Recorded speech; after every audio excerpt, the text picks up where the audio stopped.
আমরা যে উদ্দেশ্যে এসেছিলাম কলকাতার মাটিতে সেটা আমরা পুরোপুরি 100 ভাগে আমরা সফল। তার ভরি অথবা তার অংশবেশি যদি উদ্যান না হয় সেক্ষেত্রেও তো মামলা নিষ্পত্তির ক্ষেত্রে একটু সমস্যা হয়ে যায়। আপনারা জানেন যে আমরা বাংলাদেশ থেকে এসেছিলাম, আমরা 3 সদস্যের একটা প্রতিনিধি দল। সেখানে আমাদের বাংলাদেশের একজন মাননীয় সংসদ সদস্যের হত্যাকাণ্ডের ঘটনা ঘটেছে। সেখানে আপনারা জানেন একটি মামলা রুজু হয়েছে বাংলাদেশের পার্টি, আরেকটি মামলা হত্যাকাণ্ডের মামলা রুজু হয়েছে সেখানে হলো কলকাতায়। আমরা সেই কারণেই আপনারা জানেন যে একটা যখন ঘটনা ঘটে এটা পেনাল কোডের 2 এবং 3 ধারায় যদি কোনো ঘটনা বিদেশের মাটিতে ঘটে এবং কোনো অপরাধী যদি সেই ঘটনাটা বিদেশে ঘটায়, এই ঘটনা যদি বাংলাদেশে হলে যে ইয়েটা হতো সেটা কিন্তু বাংলাদেশে হলে যে অপরাধটা হয়তো বা সংগঠিত তদন্ত করা যেত, সেখানে তাদেরও বিদেশের যে অফেন্সটা সেটা তদন্ত করা যাবে।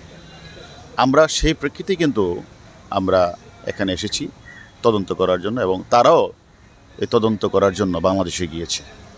এবং আমরা মনে করি আমরা বাংলাদেশে যে আমরা মূল ঘাতককে যে ধরেছি, মূল ঘাতক আমাদের কাছে অনেক কিছুই তারা স্বীকার করেছে এবং তারা যে কথাটা বলেছেন যে কিভাবে তারা প্ল্যানটা করেছেন। এখানে প্ল্যানার বা এখানে যে বেনিফিশিয়ারি, এখানে যে মদতদাতার সাথে আমাদের যে মূল ঘাতক যে গ্রেপ্তার হয়েছে তারা বাংলাদেশে কোথায় কোথায় তারা মিটিং করেছে সেগুলো যেমন বলেছে, এবং তারা এখানে এসে ইন্ডিয়াতে এসে বা কলকাতায় এসে তারা কোন গাড়িটা ইউজ করেছে, কোন বাসায় ছিল, বাসায় তারা কী কাজটি করেছে, অনেক তথ্য আমাদের দিয়েছে। এগুলি আসলে একটু যাচাই বাছাই করা এটাও যেমন আমাদের দরকার ছিল। আবার আমাদের পেনাল কোডের 360 পড়ে বলা আছে যে সচেতন মনে আমরা যদি মানে মানে মানে মানে ভিকটিমের যদি মানে তার ভরি অথবা তার অংশবেশি যদি উদ্যান না হয় সেক্ষেত্রেও তো মামলা নিষ্পত্তির ক্ষেত্রে একটু সমস্যা হয়ে যায়। সেই কারণেও আমরা এখানে এসে আমাদের মূল কাজটি ছিল, আপনারা দেখেছেন আমরা 2 দিন ঝড় বৃষ্টির মাঝে আমরা আপনারাও সাথী ছিলেন। আমরা বিশেষ করে আমি সিআইডির পুলিশকে ধন্যবাদ জানাই, তারা আমাদের সাথে তাদের কাছে যে একজন গ্রেপ্তারিত আসামি ছিল সেই আসামিকে নিয়ে আমরা কিন্তু ওই ঘটনাস্থল আমরা পরিদর্শন করি।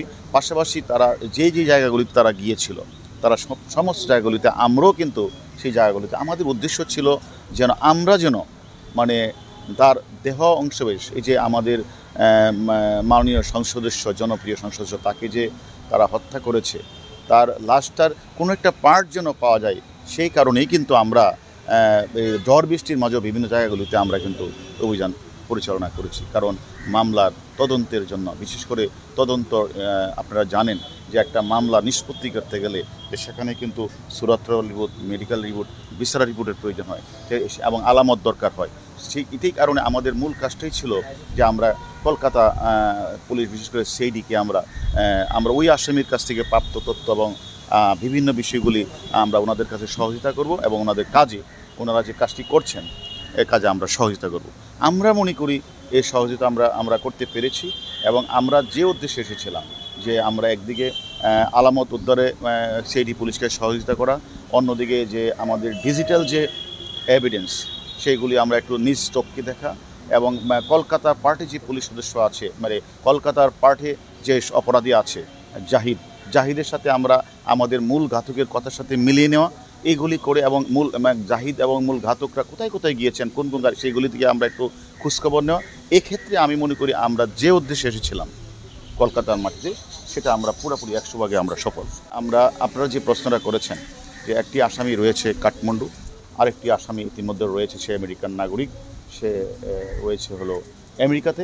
আমরা কিন্তু অলরেডি আমাদের কলকাতার অনেক পুলিশ সদস্যের সাথে আমাদের কথা হয়েছে, কলকাতার কমিশনার স্যারের সাথে কথা হয়েছে, আমরা আইবির যে চিফ তার সাথে কথা হয়েছে, সিআইডির প্রধানের সাথে আমাদের কথা হয়েছে। বিশেষ করে যেহেতু সিআইডি মামলা তদন্ত তাদের সাথে এবং সিআইডি প্রধান যেহেতু তারা যেহেতু মামলাটা তদন্ত করছে, সিআইডির সাথে আমরা একাধিকবার কথা বলেছি।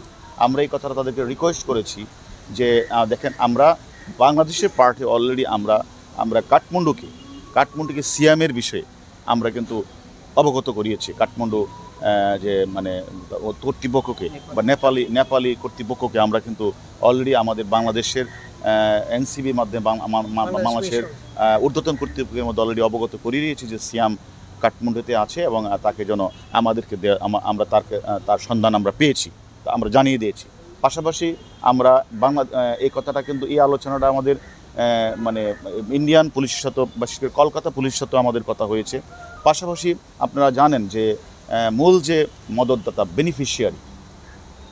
বেনিফিশিয়ারি কিন্তু এই মুহূর্তে শাহিন, সে কিন্তু অবস্থান করছে এখন হলো আমরা যতটুকু জেনেছি যে ইউএসএ, যেহেতু পাসপোর্ট ইউএসএ আছে, সেটাও আমরা এখানকার কর্তৃপক্ষের সাথে আমরা কথা বলেছি, যেহেতু ওনাদের সাথে এক্সট্রাডিশন ট্রিটিটা আছে, মানে বাংলাদেশ আর ইন্ডিয়ার সাথে আছে, এবং তারা যেন তাদের কর্তৃপক্ষের সাথে কথা বলে তারা যেন তাকে, যেহেতু এখানে একটি হত্যা মামলা রুজু হয়েছে এবং সে তো একদম বড় রকমের অপরাধী, অতএব ইচ্ছা করলে ওনারাও যেন এই মানে ঊর্ধ্বতন কর্তৃপক্ষের কথা বলে তাকে ফিরিয়ে আনার ব্যবস্থা। আমরাও আমাদের বাংলাদেশের পার্ট থেকে অলরেডি আমাদের ইন্সপেক্টর জেনারেল অফ পুলিশ, আমাদের আইজি স্যারের সাথে আমরা কথা বলেছি।